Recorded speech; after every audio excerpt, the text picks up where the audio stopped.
This is Adomako Man, and you are tuning in to the Producing Peace podcast, a podcast that celebrates the vibrant tastemakers shaping NYC's cultural landscape. From artists to activists, we spotlight individuals driving positive change and shaping the future of our city. Blending the realms of visual art and music, one extraordinary individual has captivated audiences across multiple disciplines. With stunning art performances at the Shed and showcases at the Whitney Museum, New Museum, and Brooklyn Museum, the artist's creative reach extend beyond galleries and into the world of television, with their music featured on Showtime hit show The Chi. Renowned as a painter, musician, producer, visual artist, singer, and songwriter, their diverse talent continues to push boundaries and inspire. Today, I'm excited to sit down for an on-camera interview with the influential artist, DonChristian Jones. You carried. Did I get all that right? You carried. Okay. I mean, I love to one thing I'm all about is honoring the people that I share community with, and I've admired you for so long.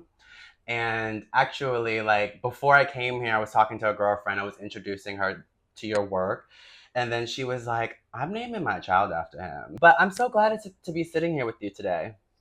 So glad. I love sharing space with you, and it's been a minute, so. Yeah. And so I wanted to first get into your origin story, and I want to know where you're originally from. I'm from Philly. Okay. Philly born and bred. Mm-hmm. Philadelphia. Mm-hmm. Pennsylvania. That's what they call it? Sure do. What was it like growing up there? I loved it when I was in it for the most part. I left. My mom sent me to boarding school in 2004 to get me out because she didn't want something to happen to me. Because back then it was, I think in 2003, it was murder capital of the country. Oh, wow. It was, I mean, Philly's rough to this day. And I wasn't, in the bottom, but just there's so much proximity to gun violence citywide. Growing up, I just felt that. There was just understanding not to be in the street. Other than that, Philly instilled in me a love for art and music, just the history of soul and funk and disco that really came out of Philly, and all of the nature. I think people don't know how green Philly is. I think people that are from Philly, that live in Philly, don't know how green it is. So I think just my access to the museum, the Philadelphia Museum of Art, and the park system, particularly Wissahickon Park, because I'm from Uptown, Germantown, which is northwest Philly, is some of them. It's one of the most beautiful park systems I've ever experienced. You step into it and there's hundreds, if not thousands, of trails, and you can enter it from different parts of the city, and it feels like you just stepped into Pocahontas. I love that. Truly. It's otherworldly. There's no signage, little signage, no lights or roads. It's just and it'd be people on horses and shit, You did. I'm gonna touch on that later on.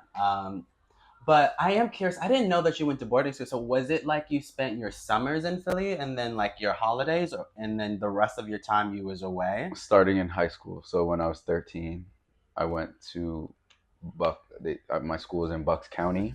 Okay. It's an hour and 20 minutes. Okay. Outside of the city.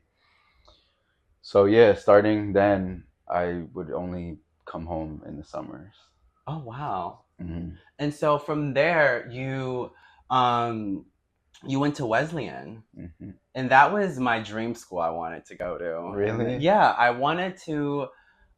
remember applying and not getting in, and I was so devastated, but life takes its course. Yes, it does. And I'm sitting here with you, but so from there, from Wesleyan, you came to New York, and that was how things started to manifest and grow for you, or I'd say so, yeah. Yeah? Yeah. And so why did you move to New York and not to Philly? Because it kind of sounds like you've been around a little bit. Around. Just because, like, I don't know, when I think of boarding school, I don't know why, like, boarding school makes me think of, like, just being away from home, and, like, the idea of, having to be independent at such a young age. And then from there, like, going to college and then having to be independent, Right. and then going to a whole other state. I mean, because you went from Philly to Connecticut to New York. Yeah. It was fab, though. Uh-huh. Like, I love that about my trajectory or, like, journey. And I have been very independent since then. When I went, like, the summer I turned 13, that's the summer I got my first job. Up until then, my mom, she worked two, three jobs my entire like adolescence. So she would leave in the morning, come home at like 8, 9 o'clock. My dad was a overnight school police officer for my whole childhood. So he would go to work at 10 at night, come home at 7 in the morning, and sleep all day. Oh, wow. So I was home a lot alone. So I would walk to school. My school was a few blocks away. I would come home from school. I was a latchkey kid. I would, let myself in, make myself snacks, do my homework, and I was just lonely. So that no siblings from your mom and dad together? My dad has a son, Okay. my brother Iman, who's 10 years older. We are extremely close. We are brothers down. His mom was like a mom to me. My mom was like a mom to him. They loved each other. But we just grew up in different houses. So yeah, by the time it was time to go to high school, I was ready to leave Philly because I was just bored and I was lonely. And then boarding school was totally, you have to grow up kind of fast, and then Wesleyan, sure, it was like more of that. After I graduated from Wesleyan, I went back to Philly for the summer. So I was there for 3 months. I started bussing tables, working at a restaurant, saved up a little to get a little painting studio in North Philly. And it was just not hitting. Like, it just didn't feel right. And all my friends were in New York, all of them. So by the fall, I just moved, lived on my friend's couch for 3 weeks while I looked for a job, got another restaurant job, and that was that. What year was that? 2012. I've been here since. Oh, wow. You're a New Yorker then, too. Even though you're a Philly boy at heart, you've been here 10 years. That's the marker. Yeah, 12 years. Wow. Yeah. That's... So, before we continue with our conversation, here's a clip from the film Peace. You what?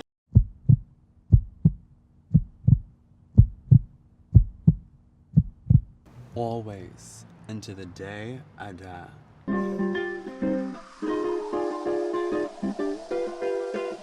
Then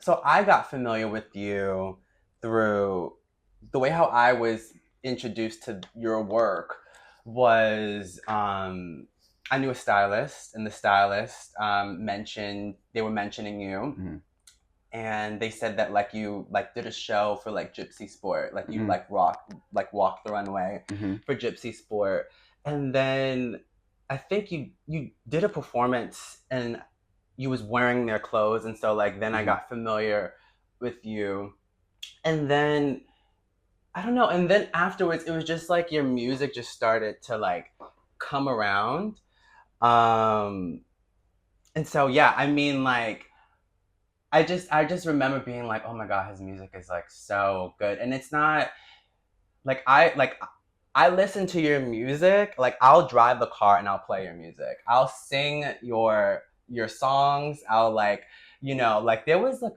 a group of you guys. But I want to touch on like Camp Street, because I feel like that was a moment where like a lot of New York like received it and like celebrated it. Can you touch on what that was? Sure, it was a moment. Campin' Street was a record label and a collective that really Khalif founded with Chaz and Booty, and they started it. I think we were still in college, and I started making music with them, with with them as the impetus. Like they gave me the confidence to do it, to be like, you can do this, you should do this. So we started making music. I mean, they had been making music. I started my senior year of college. By the time I moved to New York, we had all put out some singles. I mean, Khalif was known. I put out some singles, and I started to meet people in the city, and they'd be like, I know your song," and that was really crazy. So you were in college, like starting off. You said junior, senior year? Yeah. Wow. When making beats, performing on campus, and it was a lot of that. I mean, it was just a lot of producing, performing, throwing events and parties on campus. Like that was kind of the mode. It felt like a job. And we were doing that more than we were like going to school. Yeah. So what else did you ask? Okay. Well, like it was a moment. It was a moment, and with Campin' Street, came so many amazing, iconic music videos and songs that you created, and then I started to realize like how like New York City is very much connected. One of your close friends is actually related to one of my close friends. Camila is related to Remy. Right. Yes. Which is just wild. And then just once again, like your music was just like, and I'm not saying that because I'm sitting here with you. I'm not saying that to impress you. Like your stuff is so good. Like, and that's why I want to sit here. That's why I'm sitting here with you. And actually you had Gia Love, who was actually in one of the recent episodes in your music video. How do you two know each other? See, it was a time. It is a time, and that's why I think I want to remember that like it's not over. Of course. Because you could get sad thinking like that and melancholic, like but it's still a time, and we still, a lot of us, most of us are still here together, loving each other, and that is so beautiful. But I met so many effervescent, brilliant beacons of culture in those first years. Campin' Street was incredible. It was like a group of friends. We were making music. We were producing the music together. We were shooting the videos together. Sam Jones was directing a lot of the videos. And then all of our friends would be in them. So we were casting them, styling them ourselves, or pulling from our friends who were designers. So getting the clothes for free and then platforming those clothes. My early videos I'm in Gypsy Sport and Eck House, and it was really fucking cool. Before anyone knew really who any of us were. Yeah, and then like, it was the time of like Ghetto Gothic. Oh my God, yeah. Telfar. It was so fucking beautiful. Gia, I mean, I met Gia through the scene and just being in the club late night. Eric Johnson upstairs at Eric's. I think we would just like amass at night and in the days, but and then be like, let's make shit. I totally agree with you. We're still here. You guys are still here. I feel like that during that time, because that was, I think the reason why it was so special to me was because it was the introduction to hip hop through the lens of like queer LGBTQIA people. Mm-hmm. And I feel like we've always been here, but I feel like that was the beginning of being loud. Mm-hmm. There was you, there was Leaf, there was Don, there was you. I'm gonna name you because you're in that conversation. There was, formerly known J Boogie, now Miss Boogie. There was Cakes the Killer. There was so many of y'all. Mickey Blanco. Like, it was just like LaDosha. I can go on. Like, I mean, looking back, it's hard for me to put myself in that. But I was. You was that. I am. You are that. We did. And it was like there was articles written about you. Everybody wanted to everybody was talking about you guys. And I was just so fascinated. For me, I'm just such a student of life. And to see the influence that you guys all had in New York, in the community, like, I don't know, do you recognize how like that was an impact moment in like hip hop, especially, as openly queer artists? I do. Okay. I do. Mm-hmm. I do. And I think we all need to like own that, and not in like in arrogant ways, Mm-hmm. but just as truth, because we pushed shit. We pushed aesthetics and style and music, and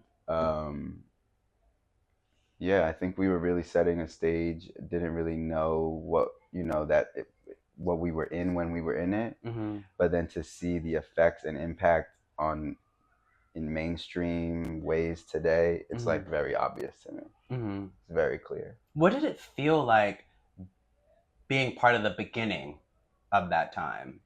Because we're, like you said, that now we're in the result. Mm-hmm. You have this space. You guys have created so many different things since then, Mm-hmm. in terms of like art installations, performances, organizations. Like, in that time, what did it feel like, if you can touch a little bit more on that? It felt like a spiral. Mm-hmm. I think most of us were broke, working jobs in the daytime or whatever jobs we could get. I'm still working.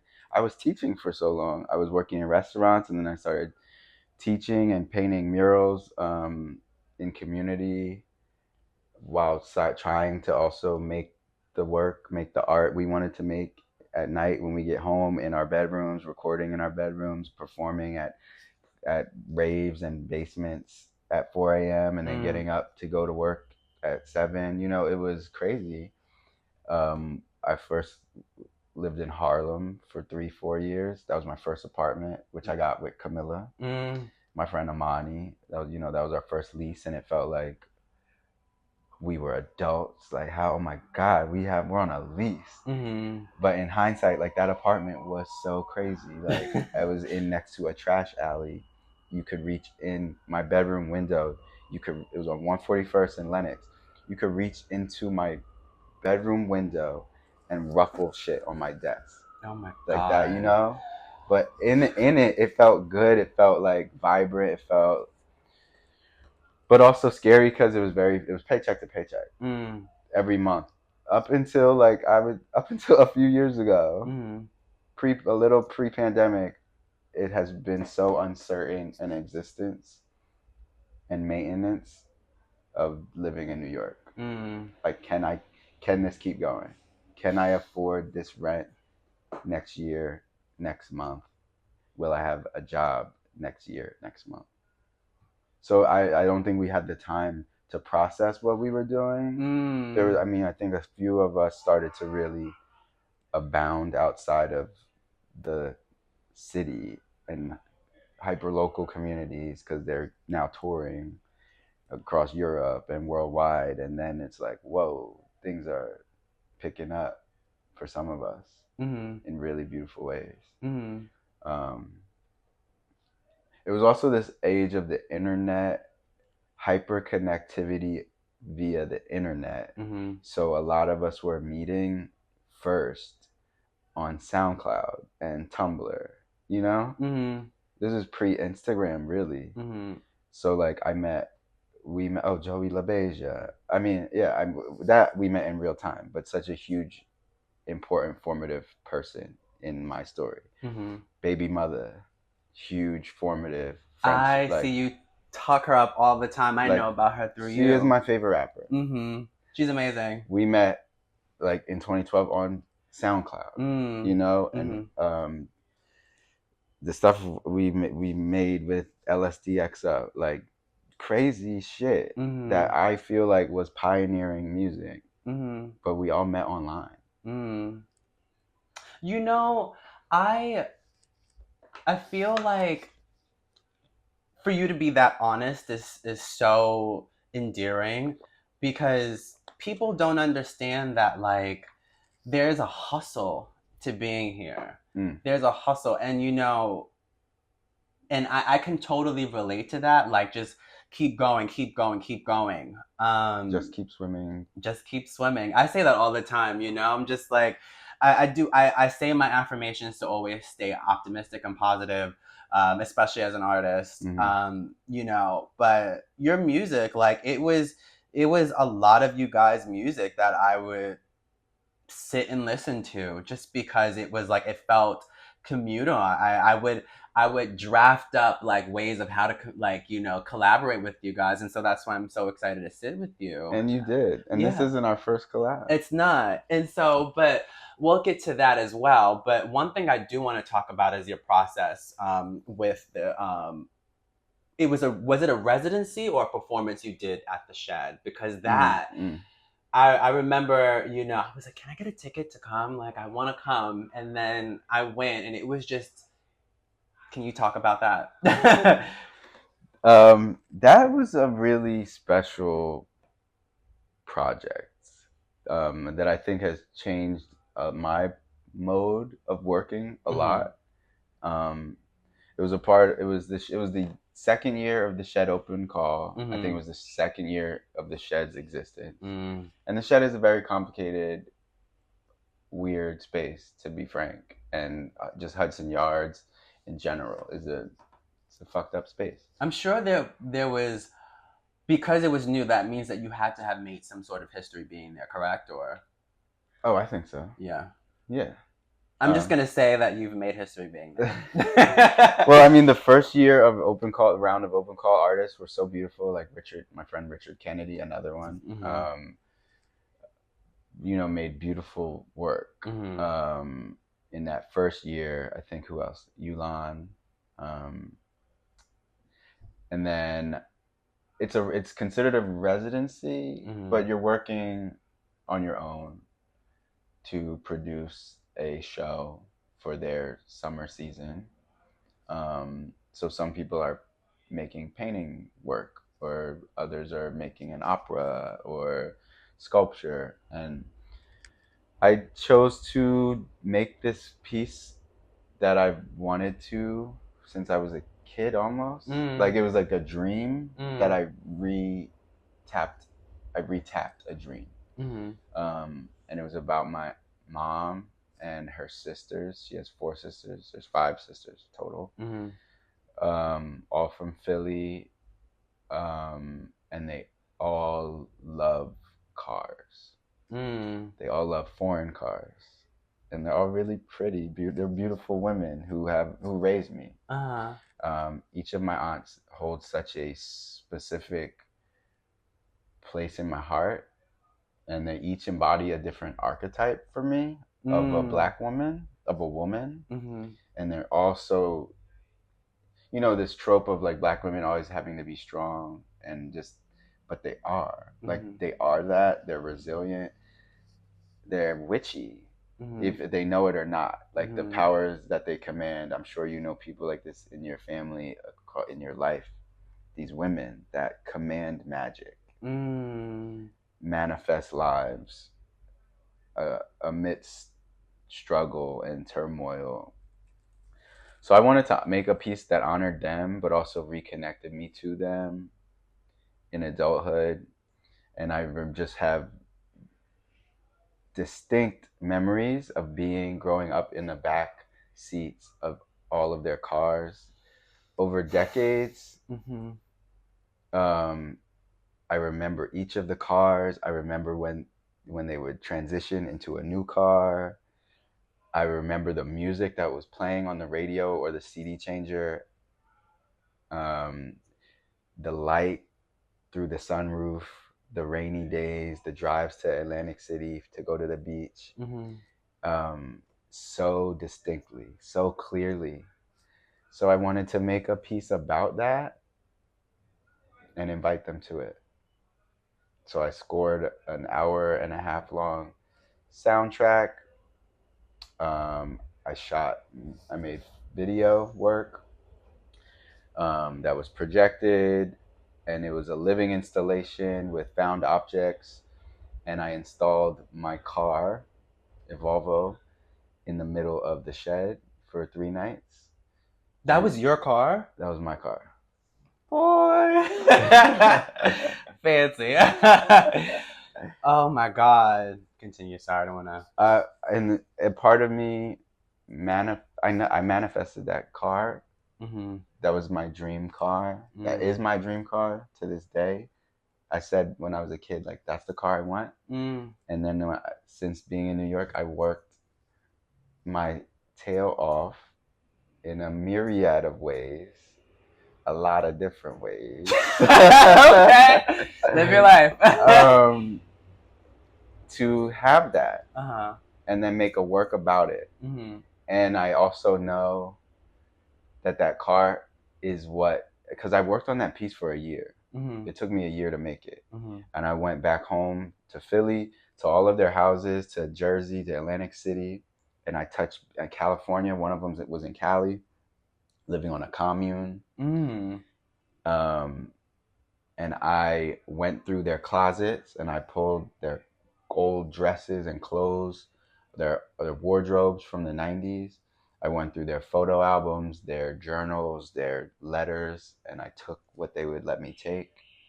I scanned it all with the help of Mercy. Shout out badass Kelly Price, my archivist. I love that. And archived their archive, digitized their archive, and sat down with them and did audio interviews with each of them. Asked them what driving meant for them, what cars meant for them, what the open road meant for them. And so much of it was these conversations around freedom. And I got to remember their cars because, we were not well-to-do, or I mean, two of them they were well off and still are, but they just prioritized their cars in ways that I think a lot of Black people do. People do. Yeah. But it was something my grandfather instilled in me. He was like, you only have one life in this body, in this way. Make the things and get the things that bring you joy while we're here, without reckless abandonment. So each of them, whether or not they had to have 2-3 jobs, whether or not they were still, working to send their kids to private school or what have you, college, they kept a beautiful car. So I'm talking Benz, Acuras, Range Rovers. Wow. So what attracted you to the Volvo then? My mom. Your mom. My mom had a Volvo. And as a kid, I didn't have toys. I had cars. I had die-cast model cars, Hot Wheels, hundreds. Even the bigger ones that you would put on a shelf, with a little stand, dust them. Wouldn't really take them off to play. That's all I collected. So I had cars and I had drawing supplies. So I would just play with my cars and draw my aunts. So I have just countless drawings of women with big boobs and in gowns next to a car, next to like a convertible. Oh, my Aunt Karen, she had a Cadillac. She had a drop top Cadillac. And she was married to Teddy Pendergrass. So that was also just a huge influence. Was just like him and their lifestyle. Because it was really something. What was that like growing up with him? Like, can you explain how you're related to him? So one of my mom's older sister, Karen, is a Philly icon. Was a principal dancer for Philadelphia, which was a historically black, I think the first of its kind black ballet school and company. And she started as one of his first background dancers, and they fell in love and got married. And she was with him for decades and raised his kids. Was with him through his accident when he became a paraplegic. So I just grew up with him as my uncle. And at his house, which was insane, it had this big ass aquarium, and it had a pool in the shape of a teddy bear. Wow. And my first birthday parties were at his house. So it was like very extravagant. This, like, I was able to access these moments of a very luxe life at an early age. They got divorced, and he passed away not long after. But just the influence of his music, the impact of his music, did its big one. And you also got to sing on his Christmas album. Like, do people know that, or do they? No one knows that. No one knows that. Is it crazy that I'm mentioning that? It's crazy. Do you like look back at that moment and be like, damn, I got to like that's like all these, like, these are like historical things that have happened to you. Like, that's just so cool. Well, you're reminding me of some of the history. That was, I mean, I was 6 or 7. Wow. And it was like a little group of us were singing. We were his children's choir for this Christmas album. And he is a complicated character, very much so. But he always treated me with utmost love. That album is a key. I haven't listened to it since I was probably 8 years old. And I remember it because afterward, each of us got a gift bag, like, as our thank you. That's so cute. And the Fugees, the score was one of the gifts. Wow. And I think that was my very first CD. But it was just so. Of you. What do you mean? Like, your very first CD, and like, no, the Fugees, excuse me, sorry. Right. But at the same time, though, that came from creating. Like, that's just so cool, man. That's just so freaking cool. And then like that became like my first favorite album, because like that was my first album. But it was just random. Like, why would you give like a bunch of 6 and 7 year olds? I mean, like I feel like it's important to like not shed your kids away from the truth. Oh yeah. And that was something that like my mom instilled in me. Also just like, what song was it that you sung on? Because I remember looking it up and I just saw credits of your name. I don't remember. I think it was multiple. It was background, Oh my God. I'm gonna like dig up this album and like but I feel so connected to, different parts of like your experience, and I can relate. I previously mentioned this about like how the reason why the Shed meant so much to me, and your Volvo, it was called Volvo Truck Show. It's called Volvo Truck. Volvo Truck. I wish I named it something different. I mean, it was the whole show in itself centered around the experience of being in this vehicle. And I remember I brought two of my girlfriends, and I just remember seeing some of the performances, or all the performances, and being like in total in like awe of. I connected with it so much because my mom used to have like a burgundy Voyager truck, and my siblings and I would travel with her. Like, she was constantly looking for a home, and it was four of us, it wasn't five. And we had so many moments in that car. And whenever it was time to leave the city, we would, get back in that car and tell stories to one another. And so I don't know, there's just so many things that, like, in your artistry that I just resonate with. Another thing is the fact of, like, you creating, your music video for Clerk and the song for Clerk. Cars in that too. Yes. I mean, and also your father's in it. My father's in it. Like, there's so many things about that song that I look back and say, this is so genius. And you were, like, in your 20s doing this. Like, this is, like, I don't know if that's, like, crazy to say, but, like, just being so young and, like, talking about, like, eating organic during a time. Were people talking about eating organic during that time? I don't know. Maybe we were, because we went to private schools and stuff, I don't know. Did you ever look back at that video and say, damn, this is, like, genius? Yes. Also, that video, I really feel in my heart, was the main mood board for Yummy. Yeah, I saw. I really do. Oh yeah.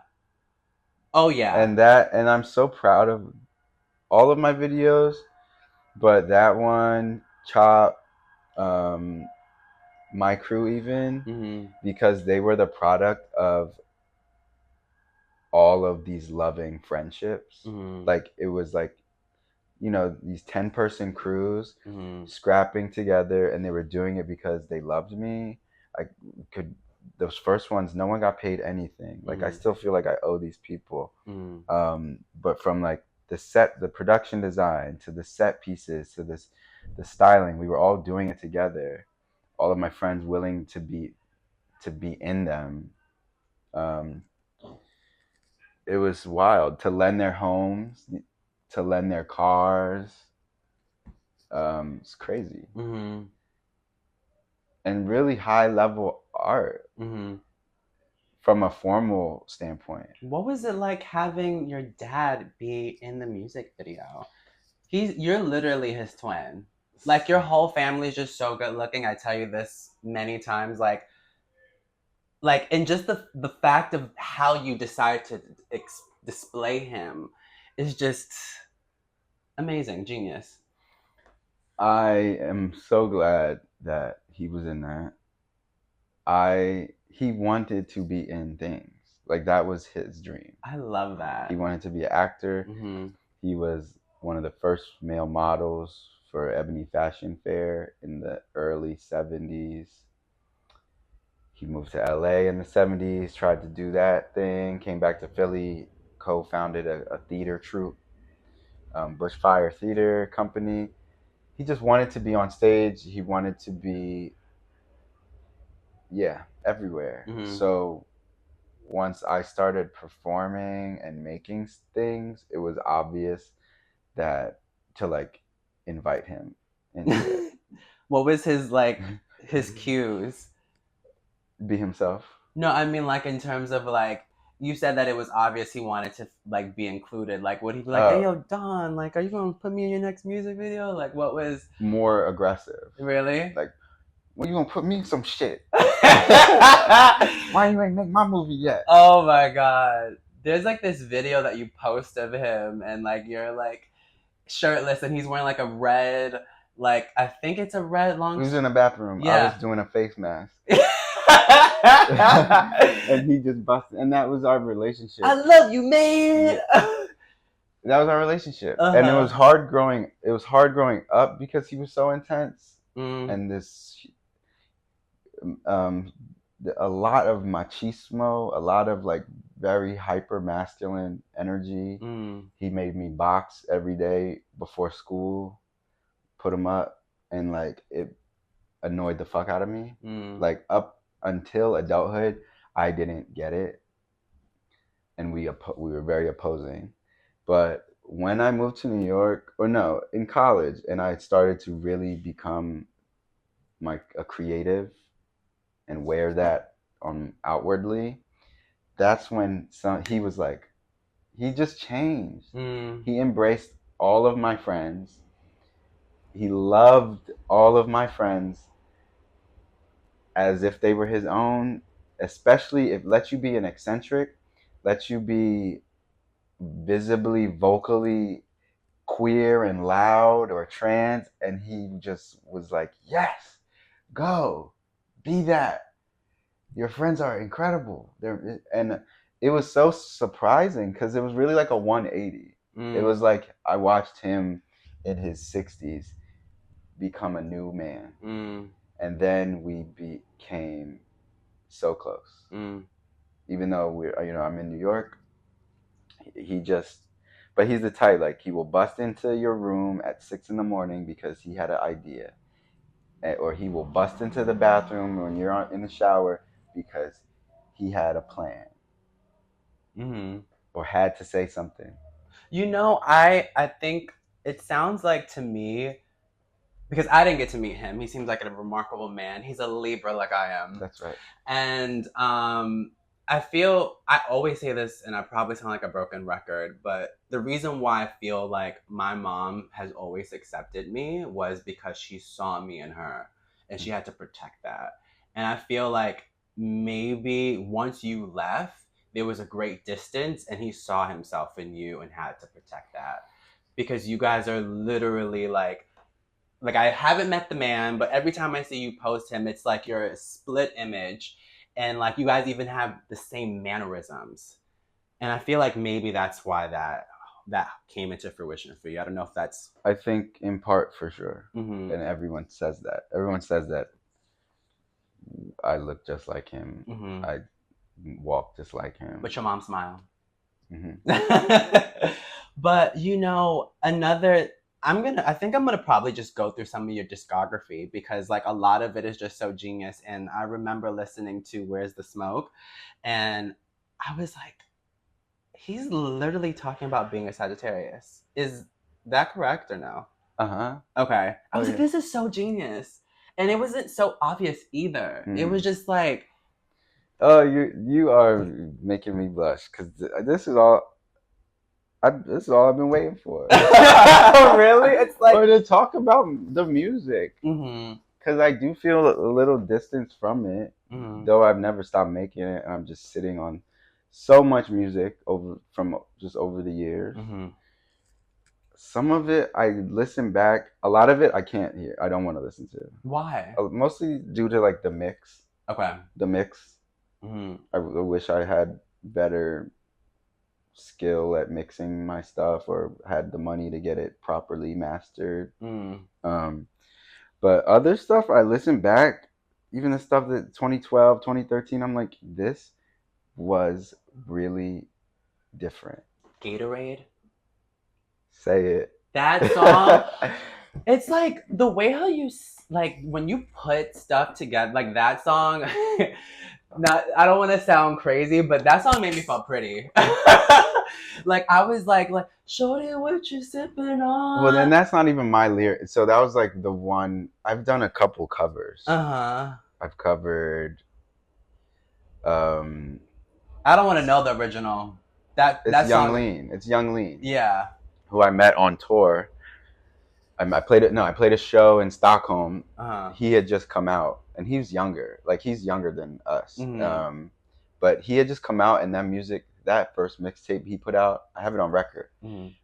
The production, and people have their own thing to say about white rappers, surely European white rappers. That was iconic. That album was iconic. We met at a show, and Baron, who was his manager and ran the record label, who since passed away, rest in peace, Baron.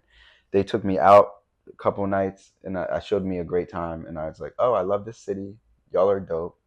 And I said, can I please cover Gatorade? And he said, sure. And that was a dope song. That song sounds like I just recently saw this meme where they said R&B ended when men stopped reaching their arms out and singing, and like this song feels like one of those songs you would hear where like you're reaching your arms out, it's like shorty, what you sipping on? That's how I would perform it. I would sing it with all my heart. Mm-hmm. For sure. It was, I mean, there's so many great pieces of work that you've created. But like, do you ever feel like how when you create, is there a specific message that you are working to deliver, or is it like it's open for interpretation? Totally open for interpretation. Mm-hmm. Particularly the music, I can't like set an end goal and be like, that's what I want to make. Mm-hmm. If I try, it never works. Mm-hmm. Or this is what I want to write about. And I think a lot of my lyrics are likely pretty abstract for some people because it's likely more poetry than it is narrative. Yeah, narrative based. Less storytelling. Like, yeah, it could be storytelling, but I think it's more about like senses and essences and vibes and definitely atmosphere, vibes. Textures, and less about telling us a clear story. It's like painting for me. I think everything comes a little bit back to painting. Because that's how I started, and that's where like my formal sensibilities come from. It's like light, color, texture, composition. Yeah, I mean, depth. There's so much of that in what you're creating. Yeah, you got some genius like pieces of work that you've created. And thank you. The last time I saw you and I told you like Get Me Lit was like one of my faves. And then I was reading something that, you know, an interview you did. And this is when you came out with your mixtape, and you was like, OT is like one of my favorite songs at that time. And I was like, that's so funny because I like OT. I like Where's the Smoke. OT was like literally, I'm going to sound like a fan, whatever. I remember listening. I listened to OT and visualize how that music video looks in my head. Mm-hmm. And I don't know why, I just envision like you like on a motorcycle with like, just like riding through the city in time because of, it was just, why did you say at that time that was one of your favorites? The beat, the production, the rhythm on that song is so interesting. And then I also felt like I landed on one of the more catchy hooks I've made. You know, like I think I've always kind of like, there's been this dance or like attempt at making more accessible, maybe even like pop driven music that like could be played that like that the masses would appeal to the masses. And that felt like I was getting somewhere close.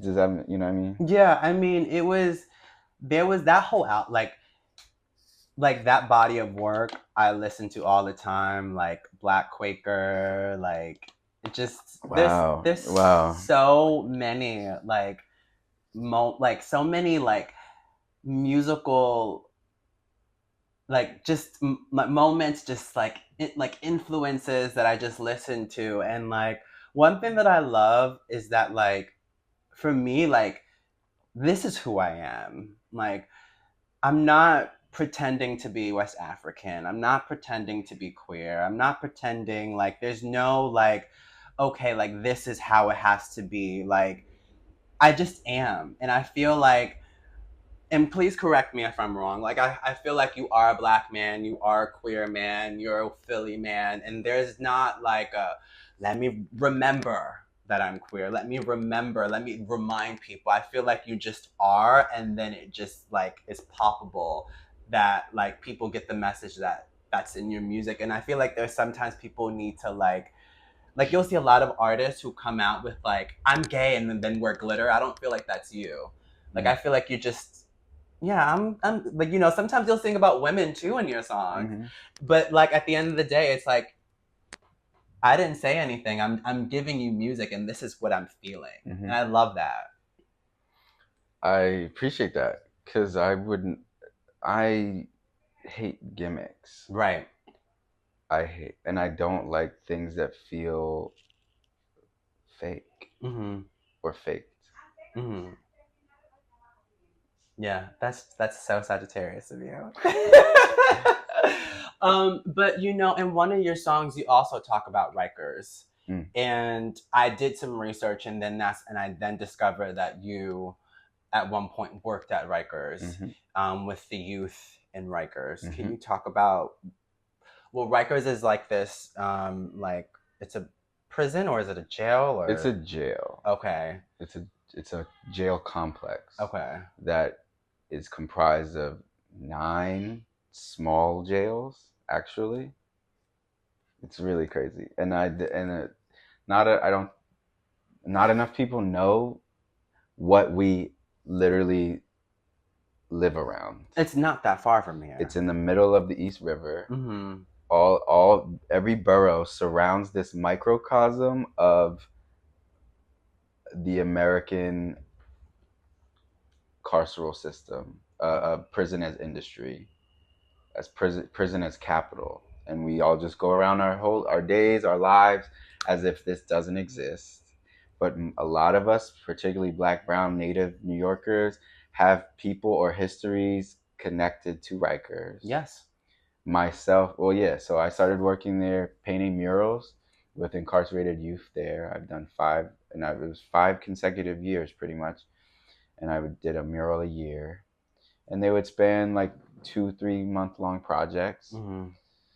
And it was crazy, and it changed my whole scope and like perspective on the world.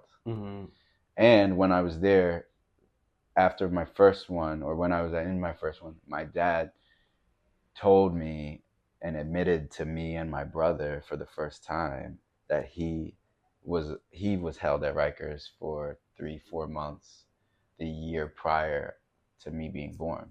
Oh wow. Yeah. So he was like, you gotta carve my name in a wall. And I'm like, nigga, you want me to end up here? Oh my God. Wow. So that felt very full circle. Like, oh, I was supposed to end up here somehow. And so he could tell me this. Yeah. So I'm working on a zine right now as editor and publisher right here in our print shop. Yeah, thank you for having me here, by the way. Absolutely. You're welcome anytime. With a collaborator, friend, mentor in many ways, mural mentor. His name's Chris Cardinali, and he's painted at Rikers for almost 20 years, like 15 years. Wow. So he has this stockpile of illustrations. Every time he would leave the island and get on the bus, he would start drawing from memory, because you're not allowed to take pictures. Like, everything in it is so surveilled and private, and it's disgusting. Like, what happens in Rikers is disgusting. And we're not allowed to talk about it. You have to sign NDAs, you have to get FBI clearances. They would likely never let me back in there because of just what I've talked about since. Damn.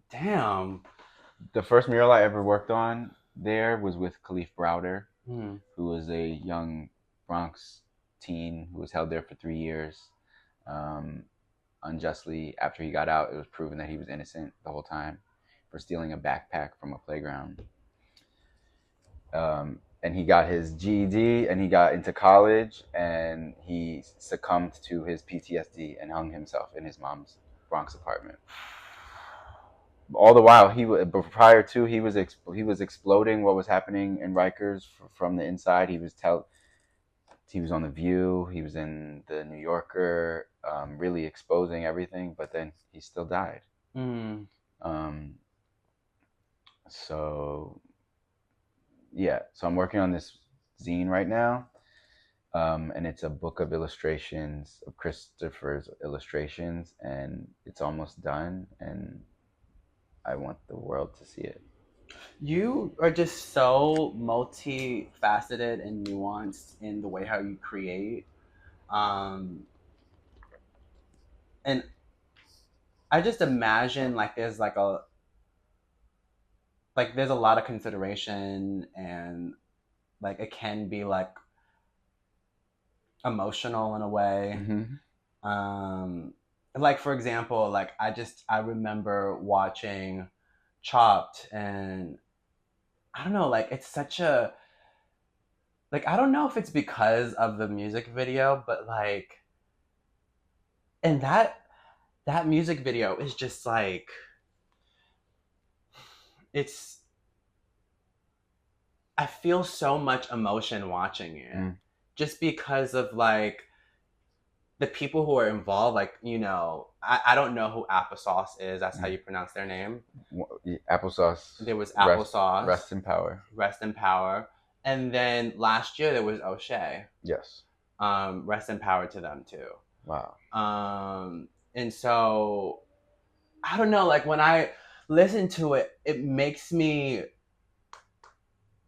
emotional, and I don't know why, but it's just it's such a good song. I mean, those two reasons are reasons enough. Yeah. Applesauce is a South African producer who made the beat, who I met on SoundCloud in maybe 2014. We never met in real life, but we're deeply friends virtually. And he passed away in I want to say 2019. I don't remember when. That couldn't have been 2019. No, because it was before. Yeah, because it's in the video. I remember that song, and I remember the credit was given to him. Yes, right. In the music video. So 2018. And the choreography was just, it felt. O'Shea Sibley, Philly brother, student of my Aunt Karen. Oh, wow. At Philadelphia. Wow. I went back to Philly to find dancers and choreographers from Philadelphia, because I grew up there. And my Aunt Karen said, O'Shea, you have to meet O'Shea. He is the star. He is a light, a beam of light. So O'Shea and one of my oldest friends in life, Chase Clark, who's also an incredible dancer, they choreographed that video in 2 days. 2 days before we shot it. Wow. Richard Kennedy styled it. Wow. Sam Jones shot it. Fletcher Street Riding Club, which is a hood riding club in Strawberry Mansion, historical. They lent us their horses and their stables. I love that. And I love, once again, because that's like such a, I love these women, but like there was a moment like where like people started talking about Black people riding horses after like Solange and Beyonce. Yes. And your music came out way before that. And it's not to say that, oh, you're shedding a light towards it.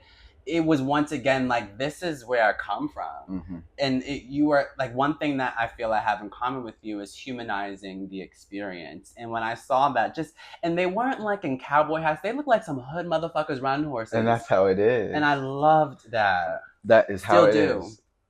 If you ride through parts of North Philly, West Philly, you can be in a car and a nigga on a horse with Timbs might pull up to the stop sign. I love that.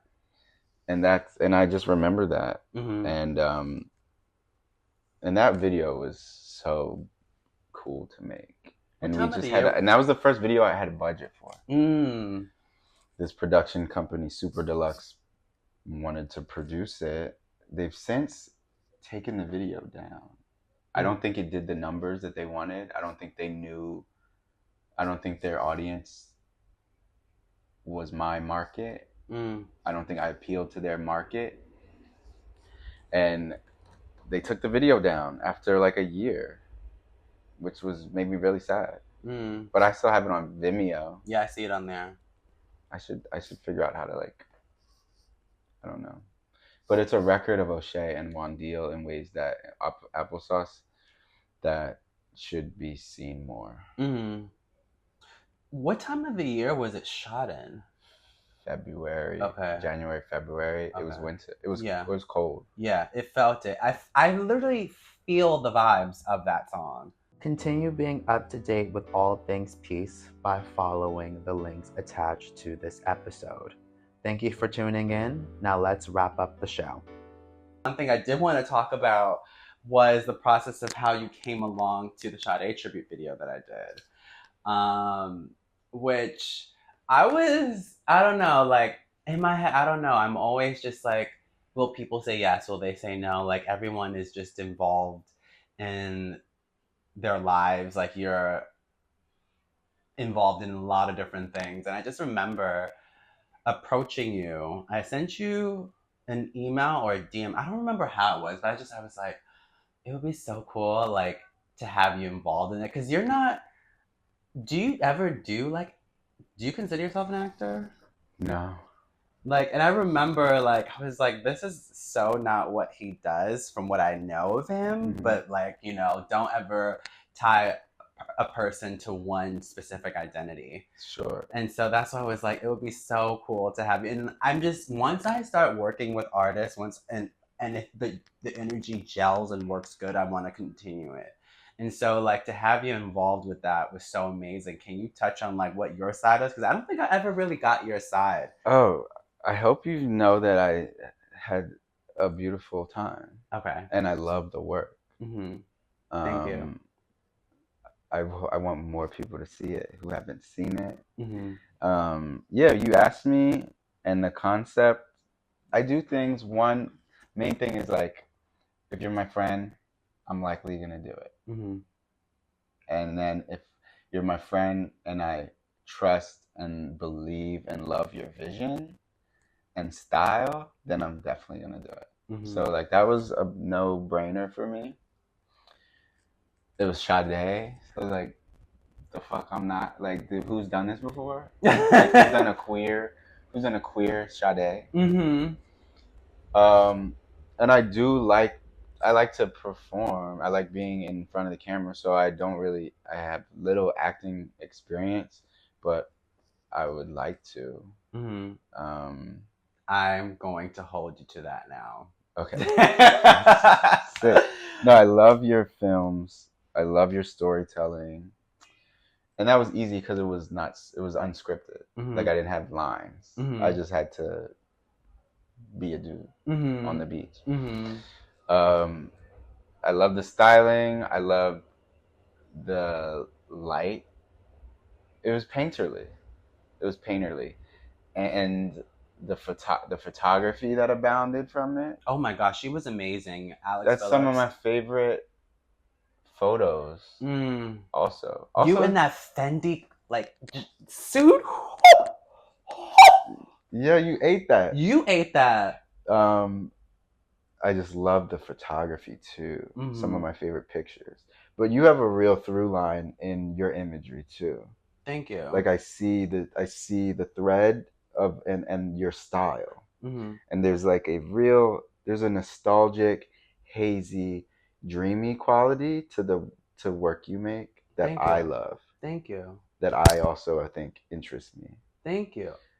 You know, that means a lot. I'd never been to Orchard Beach also. I usually go there specifically to shoot. They call Orchard Beach Chocha Beach. And so, you know, and that was actually the first time we officially met, which is crazy. Because we would, like, I would just... No, we'd talked in real life. Like, we'd been in the... Yes, we did. Yeah, we did. I think there was, like, a party in But Harlem. we never, like, hung out. Yeah. Like, and so it was just, yeah, you're right. But I think that was the longest time we spent together. All day. On that shoot. And so I met your sisters. You met my sisters. And they were so in awe of you. That's just another thing about being a Sagittarius. She's a Sagittarius. Y'all are so charismatic. But, that just also, like, once again, touch base on, like, who you are as an artist. Like, you're a painter, a music artist, a performance artist, a writer, a producer. Like, there's a lot of things that you are attached to. Is there one particular that, like, you are like this is my thing, or it's just expression? Like, what do you love most? I don't think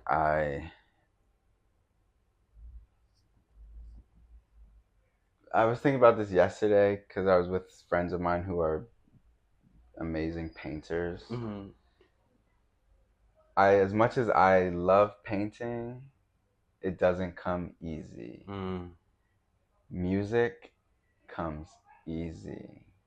Performing and being on stage comes easy. So a part of me feels like that is my main, like, that is what gives me, like, ultimate life. Mm-hmm. Music. Mm-hmm. It's music. For me, I feel like you're just so swaggy in everything you do, especially in the music landscape. But paint, I don't know if this is correct, but I just remember during the pandemic, there was a time where we were all still, and then I saw you, like, online doing murals or something like this. And then at some point it started into, like, this fruition of, like, opening up, like, a community fridge or something like that. Mm-hmm. And then it started to public assistance. Mm-hmm. I don't know if that's all in the way but can you touch on what public assistance means to you and what it means to the community? Sure. Mm-hmm.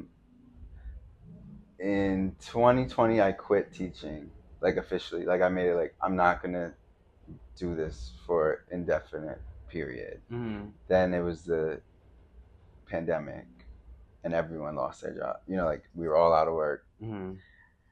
That was the first time I got unemployment. That shit changed everything. Listen, unemployment changed my life. Yeah. And that's what allowed me to get my car, honestly. Like, to really, like, put me in position to get a car. My friends were all, like, organizing because it was also, like, niggas was getting killed by police every month. Mm-hmm. So everyone was in the street protesting, and a lot of my friends, particularly the street artists, muralists, like, they're organizers, they're activists in the real senses of the word, not the type that be like, I'm a self-identifying activist, but, like, they're activists. It's not performative. They get active, right? Mm-hmm. And I've learned over the years their ways. Mm-hmm. So we'd be painting banners in gardens, community gardens, in warehouses in Brownsville, protest signs, food distribution, PPE distribution, getting masks to people. Those first months, it was, like, so hyper vigilant. That was the practice. I knew someone who had keys to this vacant lot in Crown Heights. It was a commercial lot. It was, like, 5,000 square feet. A methadone clinic, a laundromat, and a pawn shop. All in one? There were three buildings that surrounded a lot in the back.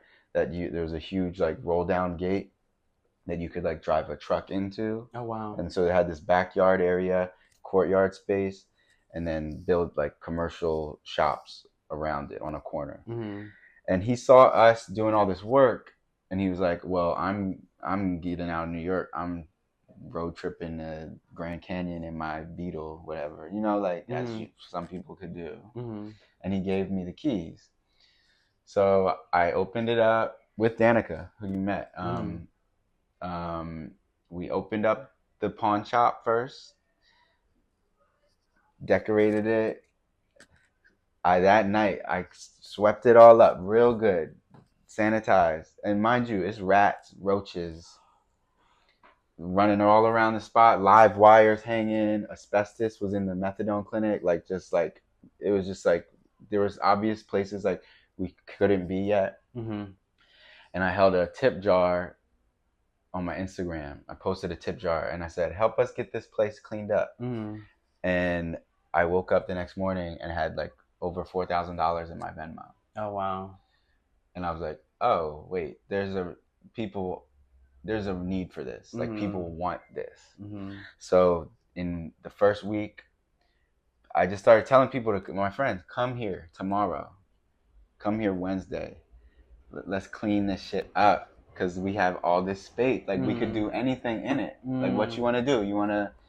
You do acupuncture? Oh, you could host a clinic in it. Oh, you cook food and you want to give food out to people?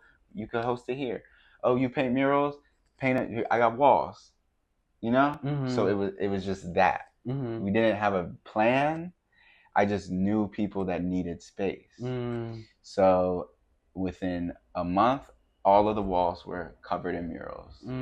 We had gotten a community fridge there's a broader initiative where you could sign, you know, they would deliver you a fridge and then you're in a network and people would come stock it. So we're giving out hundreds of pounds of food a week. Then we dug in the concrete, broke through the concrete, put raised beds, started growing produce. Then we started collecting bike parts. I have my friend Elijah Mara, Corpus. He became our bike technician specialist. Got a couple friends involved. So 3 days a week, Monday, Wednesday, Friday, you could come get your bike fixed for free, or sign up to be on a wait list, and they would refurbish a bike for you. Wow. From scratch. That sounds like heaven, like peace, like just. We gave out over 40 refurbished bikes, prioritizing women of color, and refurbished over 80 bikes that summer. Wow. People were donating computers, sewing machines, laptops, iPads. So then we started, Danica embroiders. We were doing upholstery. Any day of the week, you could find yourself there. Someone from the neighborhood would walk in through the front door and say, hey, can y'all scan photos? Can y'all digitize my family photo album? And we'd say, well, sure. One of us could do that. Or a grandma would come, hey, can y'all reupholster my dining room chairs? And Danica would be, or Palma would say, oh, I can work on this sewing machine. So it was this like limitless offering, like limitless service, because the network was so vast and expansive that we had educators, painters, healthcare specialists who could do, testing, architects, engineers. We just had this network and still do. Yeah. That we can tap for any project. I mean, you guys are here now, and well, I don't know if I should say where we are. You can say we're here. We're here. We're in Bed-Stuy. Yeah, and it's just remarkable. I mean, like these seats where they came from is pretty cool. Because you mentioned that these were seats that were on the Z-Way show. Yes. Which is just so cool. Like the amount of community that you've established is impressive, and needed, and especially during. People always make it seem like their time is like the greatest time of all time, but these times are so precedented. Like it's so insane. Like so for you to be able to establish community, and I believe that to be remarkable and inspiring. So thank you. It's been a joy. It's been a challenge to keep the dream alive, but it's so worth it still, because I know once it gets hard to, like, secure funding, I become like a grant writer, a development, finding the sources of money that can put on these community projects or works as pro bono service is very hard, and it pulls me away from, you would ask me why, when my next music will come. Yes. But it's because I've made this my priority. But every time we finish something, like we just finished a radio camp with the Lower East Side Girls Club, a 4-week camp, you were just reminded, I'll speak for myself, of what is important. And while I could make a painting one day, or I can make a song one day, and, like, sure, those are important because they're expressions of self, and some artists need to get the things out and off. You gotta get some stuff off. But the real work is seeing people's lives change. But your work does that, like your musical attributes do that too. And so I pray to God that like time is moved around, and also those things do come like in full circle, you know. And that's what happened when you did the shed. Like you extended songs and moved them around to fit into that performance you did. So don't forget that those songs could influence, communities as well. They influence young kids. They'll look up to you and be like, oh my God, that guy's from Philly too. Oh my God, that guy's did this, he did that. So don't forget that part too. Okay. Because like we like, I say this, like I'm ready for like whenever you decide to come up with new music. But in for that time, you're also doing a residency, the first residency in MOMA. Like, I want to just break down to you really quickly, like how the MOMA was so influential in my life. Because growing up in high school, I don't know if you know this, growing up in high school, they used to have MOMA parties for like these high school kids. And they would have them, I think maybe once a month on the 53rd Street location. Yeah. And so, I would meet so many people in the city and like discover art while being there. That's incredible. And so like the fact that you're one of the first continuing to break barriers and make history is so exciting. I would love to hear more on what this is going to look like. You briefly touched, with me personally, but I would love for you to share where you are. Yeah. So I am the first Adobe artist in residence at MOMA. It's also through the Learning and Engagement department, which is a really beautiful team of people, culture workers. Those are the people at the museum that are really working in community, working with schools, going out into schools, getting youth and intergenerational, intercultural folks to experience what otherwise is a very elite space, and like kept, growing up, like a lot of us don't get to go to museums or see art or go to galleries. I didn't know you could anyone off the street could walk into a gallery until I was 21 years old. Oh, wow. Wow. As a painting student. Wow. I thought galleries were like off limits unless you were somebody. Oh, wow. So it's been really cool. It's a year-long residency for which I get to produce work. And I'm working with so many collaborators. My project is really about hyper extension of collaboration.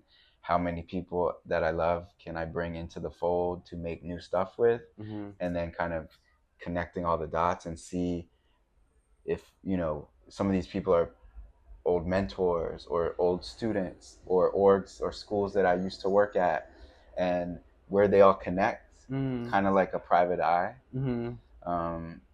So I'm thinking of myself as like a public eye, and I'm doing discovery with friends and family.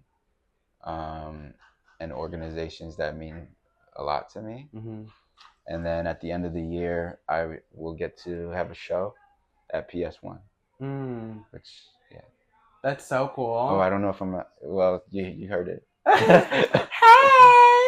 Hey, I mean, I'm glad that you are sharing that and that you are one of the first people to do that.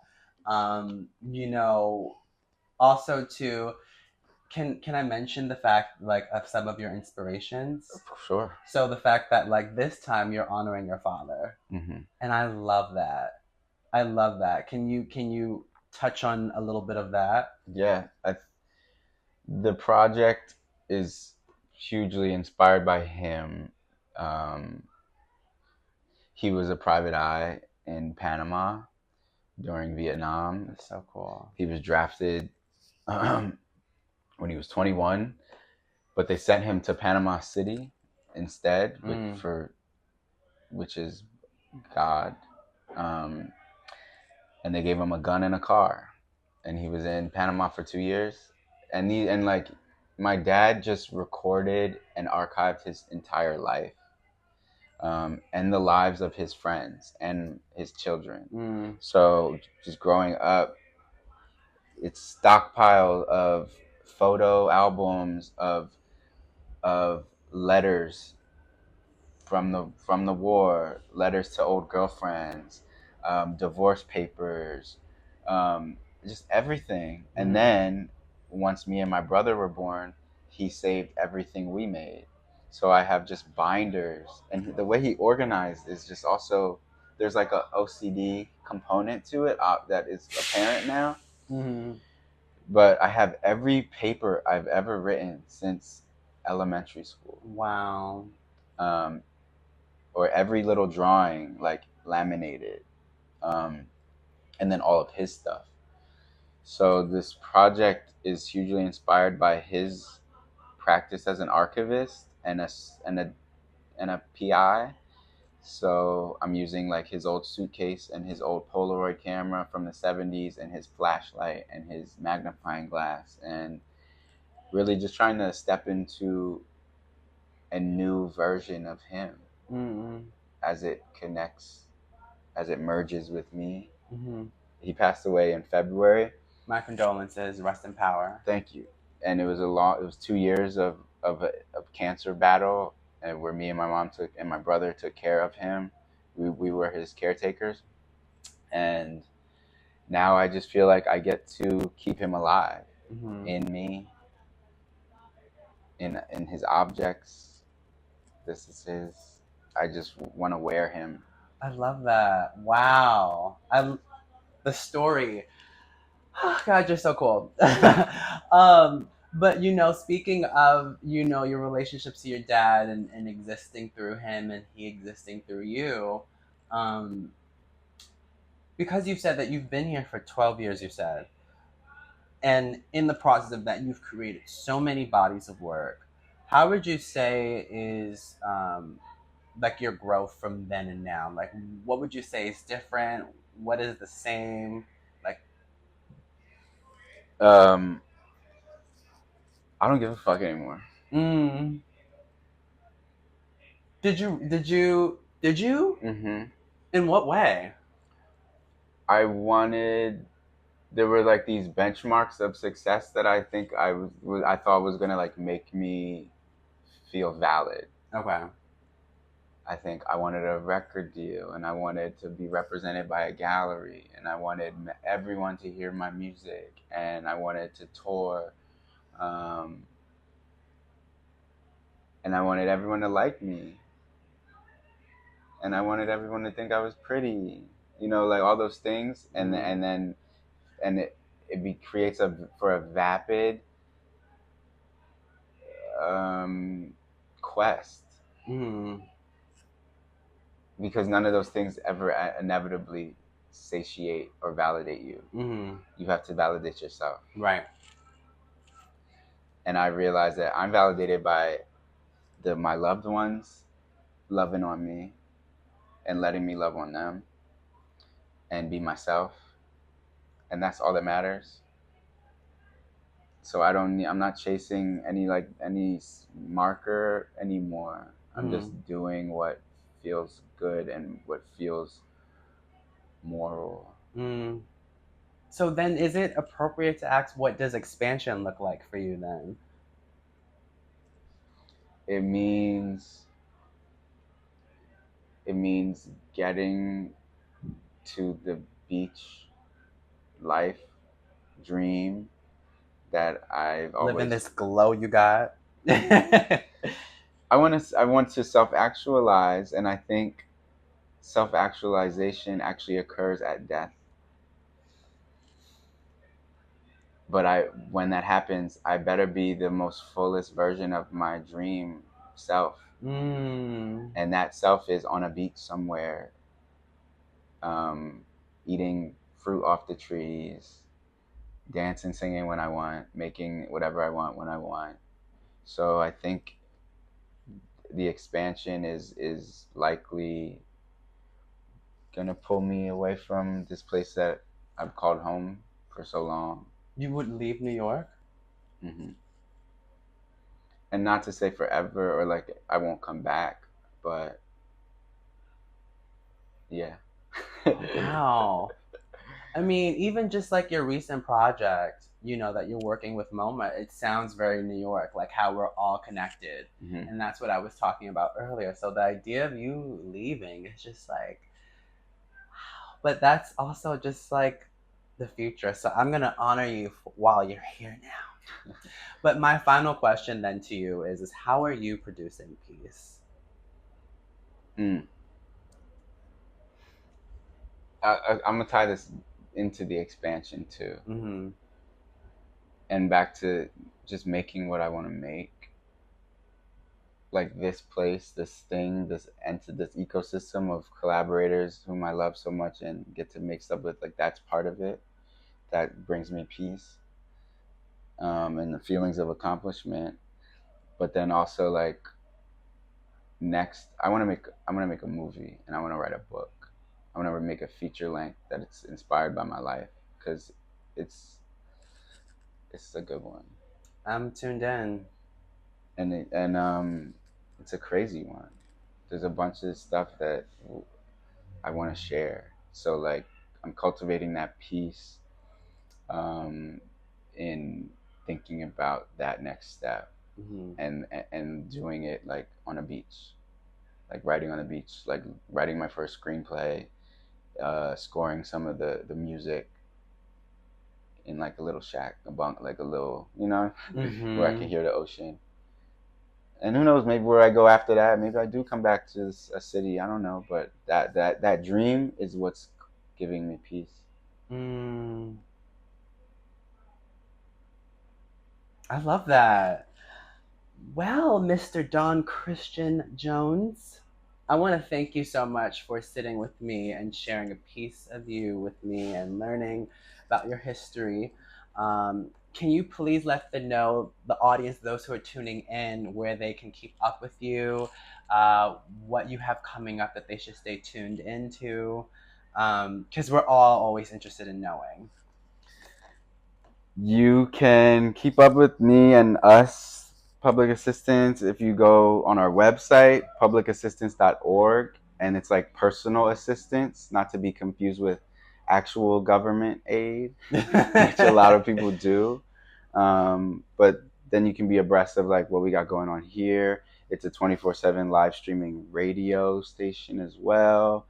I will be working on my music, and I have a painting show in Switzerland in November. Shit. And then this MOMA show in January.